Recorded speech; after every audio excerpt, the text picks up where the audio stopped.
ঝটপট করে খাতা পেন নিয়ে বসো, আমি তোমাদেরকে 1 মিনিটের মধ্যে কিছু ভোকাবুলারি শিখিয়ে দিই। দেখো, চোখের জলের ইংলিশ তোমরা জানো, কিন্তু চোখের ময়লার ইংলিশ কি জানো? কানের ময়লার ইংলিশ কি জানো? বা নাকের ময়লার ইংলিশ কি জানো? দেখো, আজকের ভিডিওতে এমন ধরনের কিছু ভোকাবুলারি বলি যেগুলো হয়তো ডেলি কাজে লাগছে কিন্তু তোমাদের জানা নেই। দেখো, চোখের ময়লাকে অনেকে বলে আই ডিসচার্জ, অনেকে বলে আই গাঙ্ক, আবার অনেকে বলে আই ক্রাস্ট। হয়ে গেল চোখ আমাদের শেষ। এবার কান।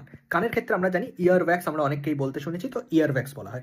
নাকের, যদি ধরো তরল গড়াচ্ছে একটুখানি, তোমার ধরো কফ নিয়ে গড়াচ্ছে, তাহলে সেটাকে বলবো মিউকাস। কিন্তু যদি নাক ধরো শুকনো রয়েছে অথচ তুমি আঙুল ঢুকিয়ে ঢুকিয়ে পাকিয়ে বার করছো, তাহলে তাকে বলবে স্নট। আবার থুতু তুমি ফেলছো, স্পিট। ঠিক আছে?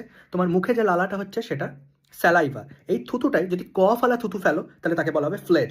আর এই থুতুটার সাথে কফ মিশিয়ে তুমি যদি বার করে তোমার টেস্ট করতে দেয় তাহলে বলা হবে স্পুটাম।